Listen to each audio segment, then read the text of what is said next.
presenting this Jane's Walk with Jane's Walk and the George Brown School of Labor. And it's also co-sponsored by Shameless Magazine and the CUPE Young Workers Committee. So I'm going to turn this over now to J.P. Hornick, and the other wonderful presenters will introduce themselves to you as we go along. So enjoy the walk, and I hope to see you at other events at the festival.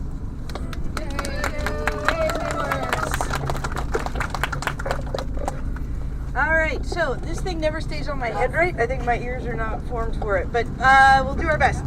Welcome, welcome, welcome. So, one of the things that we do here is that we begin all of our walking tours by acknowledging that we're standing on the ancestral lands of the Mississauga of New Credit Nation, as well as the Haudenosaunee Iroquois Longhouse people. The roots of many of our words and phrases, particularly those you'll hear today, have a debt to these people too. The street name Spadina, just for example, means is Anishinaabe for looking up the hill. So that's just a little piece of information. My name is J.P. Hornick. I'm the coordinator of the School of Labor at George Brown College, and I'm going to let the other presenters introduce themselves so you have a sense of who we are. Turn on my mic. Hi, I'm Maureen Hines. I'm the former coordinator of the School of Labor at George Brown College, and am happily retired now and able to indulge my passion for local history and union history. I'm Sue Smith, and I worked for the City of Toronto for many, many years. I'm now retired. I live in this neighborhood, and I'm really delighted to be able to share some of the neighborhood stories with you today. I'm Catherine Payne. I work with the School of Labor at George Brown, and I'm a steward in UPSU Local 556. This overlaps with some of what I teach, but also with my passion for women's history, and particularly urban women's history. Hi everyone, my name is Jennifer. I'm an organizer with the Toronto York Region Labour Council, and I love walking tours, so I signed up to help with this walking tour. Hope you enjoy the tour. Well, this tour is intended to highlight the struggles, gains, and losses of women in the city's labor and feminist movements from the 1850s up until now. What we like to use when we're doing these tours is the sunshine metaphor that many of you are probably familiar with around the buried rivers in Toronto, that there's a process of trying to recognize and acknowledge that these rivers exist, and the term that they use for that is sunshining the rivers, bringing them up into our consciousness. So we want to bring the history of Toronto's working class women up into a sunshine. This history has been marginalized, silenced, and contested. So what we're doing today is focusing on some of the vibrant and committed individuals like Emma Goldman, who worked, lived, and died in Toronto, and Lily Ilimaki, who was a Depression-era union organizer with the Workers' Unity League, which was affiliated with the Communist Party. But we are also going to celebrate the work of women whose individual names has been lost. They worked with unions and groups and collectives, the arts, with other organizations that engaged in community building and created the seeds of the Canadian educational system, as well as our social safety net. This area, Spadina Avenue, where we're standing right now, was considered a gateway community. It was not only home to generations of immigrants, but also where they worked, the locus of their workplaces. It's where fierce battles, such as the 1912 strike to support women workers at Eaton's, for union representation, for workers' rights, for equal pay, and for dignity raged. We're going to mark the transformation of the city's garment industry. What's being shown right now are some of the workers who were involved in the Eaton strike.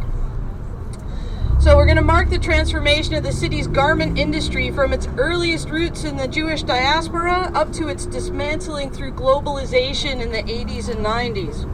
And we hope to have some conversations with you all, too, about local and global sources of hope and possibility.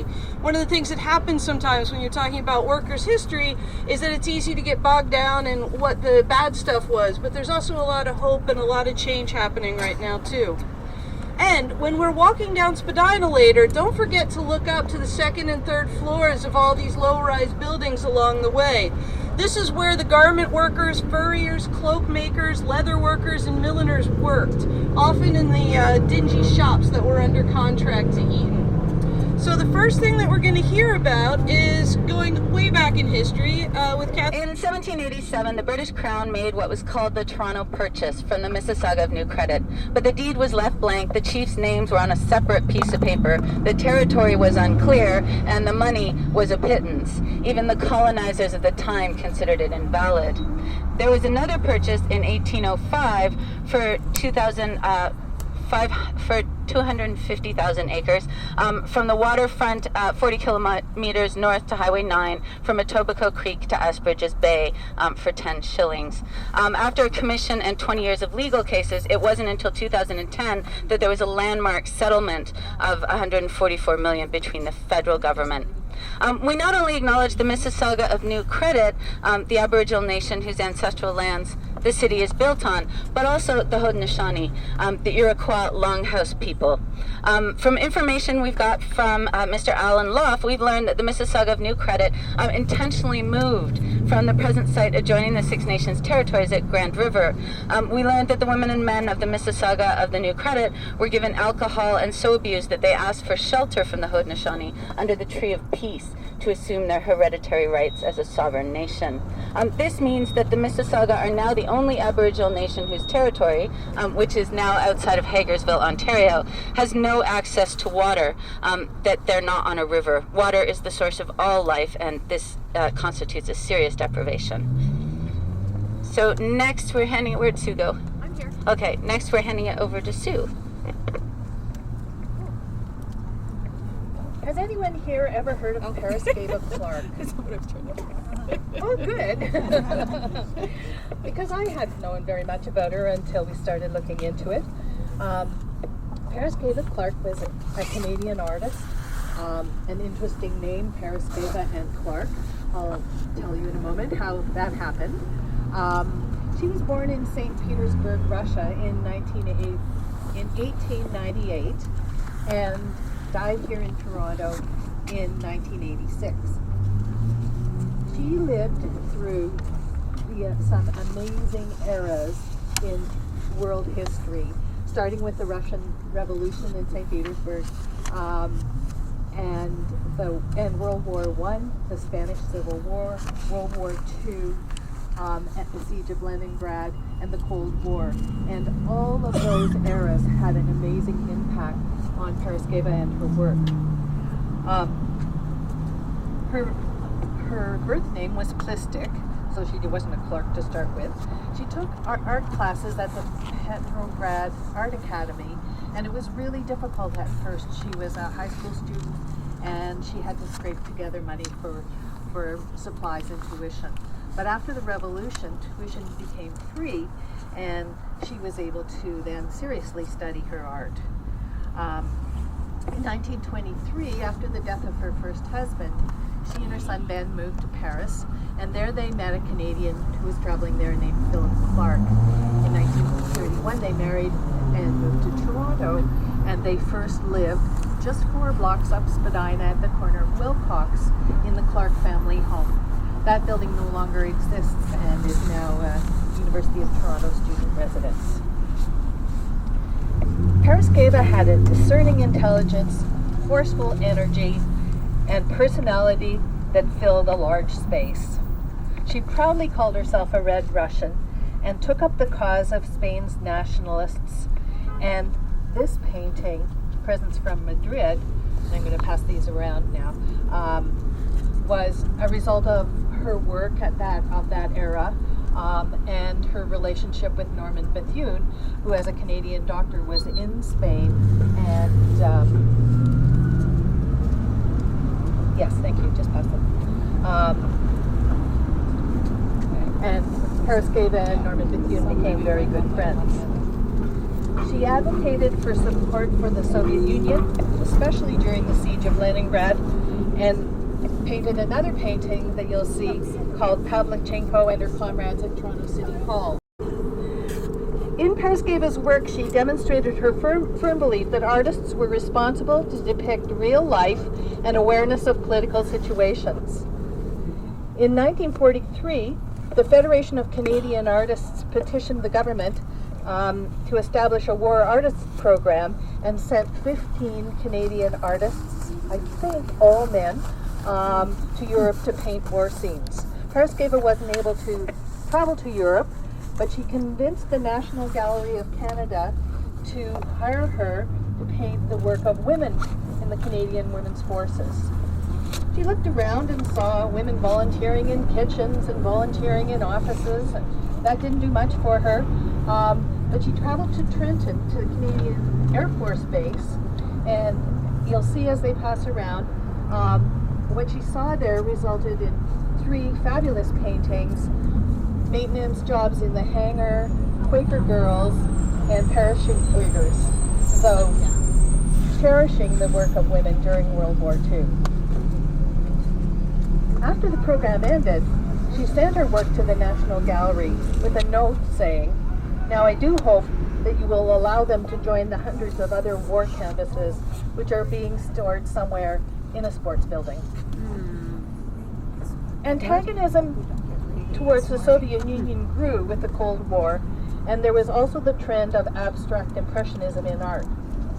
Parasceva was unsettled, feared recrimination, and rightly so. There were 6 members of the Toronto Symphony Orchestra in 1951 who were denied a work permit to the United States because they were accused of being communists. Members of the executive of the Canadian Society for Graphic Arts were attacked when their art was considered communist propaganda. She did continue to paint and exhibit. Her last major exhibition in 1982 and 3 started in Halifax, traveled to Ottawa, Toronto, and Victoria, and included a film by NFB filmmaker Gail Singer called Portrait of the Artist as an Old Lady. And you can find that online if you'd like to watch it. It's really neat. Her illness and depression increased after Philip died in 1980, and in 1986, Parasceva had a major stroke and died herself. She's buried here in Toronto in Mount Pleasant Cemetery. My favorite quote from her writings is, "Those who gave their lives, their knowledge, and their time to social struggle have the right to expect great help from the artist." Maureen, okay. So we are going to start walking soon, but I do have some stuff to tell you about that building. If you direct your gaze to that scaffolded University of Toronto building, which the university is spending $50 million on renovating to make it into the School of Architecture. But it is situated in Toronto as a kind of terminating vista, so that if, you know, at the foot of Spadina you look up, your view would stop there. So it's a majestic building that was originally built in 1875. The piece of land appeared on Toronto maps as early as 1835, but it was built as Knox Presbyterian College. It's a theological college, and it affiliated with U of T in 1887. That college actually exists now on the east side of Spadina, just a little bit north of that location. During the First World War, the building became a barracks for soldiers, and then shortly afterwards it became the Spadina Military Hospital, and it remained a veterans hospital until 1943, after which it became the Connaught Medical Labs, which we all know as kind of one of the chief places where insulin was developed, and also I think penicillin is credited as being there. So the reason we're talking to you about this building in terms of the history of women and work in Toronto, we want to bring to light the little known fact that Amelia Earhart worked there. Now, what do you know about Amelia Earhart? Pilot, yeah. Yeah, and she so she was born in 1897. We always say, what a babe. So she was born in 1897 and died in 1937. She disappeared, we assume. So she was the first female aviator to fly solo across the Atlantic Ocean. She set many other records. Wrote a lot of best-selling books about aviation and her flying experiences. She was heavily involved in the formation of a famous organization called the 99s, the 99 women pilots, the first 99 to get their airline license, their flying licenses. She was also a member of the National Women's Party in the U.S. and an early supporter of the Equal Rights Amendment. And her circumnavigational flight in 1937, during that, she disappeared over the Central Pacific Ocean near Howland Island. Her name has come up a lot lately with the disappearance of the Malaysia 134. It's like, oh, we never found Amelia. How can we find these people? What's her connection to Toronto? Well, she finished high school in 1916, but she dropped out of her junior college program in 1917. And during the Christmas vacation, she came up to Toronto to visit her sister, who was here. And she began to see wounded soldiers returning from World War I. So she took training from the Red Cross here and began work with the Volunteer Aid Detachment at the Spadina Military Hospital, this building. She was working in food preparation and dispensing meds. She was doing night shifts in 1918 when the Spanish pandemic hit, and she did these arduous overnight shifts and became a patient herself and suffered from pneumonia, sinusitis. She was hospitalized for a month. And of course, this was pre-antibiotic. She had a number of surgeries to deal with this ongoing infection, and sometimes actually had, even on the airfield, had to wear a little drainage tube covered with a bandage on her cheek. But interestingly, during her time in Toronto, she and a friend went down to the Canadian National Exhibition, or the Exposition as it was called then, and were watching some of the flights. And one of the pilots swooped down low in an attempt to sort of frighten them, she thought. And she said, I'm sure he said to himself, "Watch me make them scamper." And but she stood her ground as the aircraft came close. And she said, "I didn't understand it at the time, but I believe that little red airplane said something to me." So Toronto has a little claim to Amelia's history. So now we can start walking. We're going to go walk south. So let's try and stay together. We're going down to the former site of the Labour Lyceum.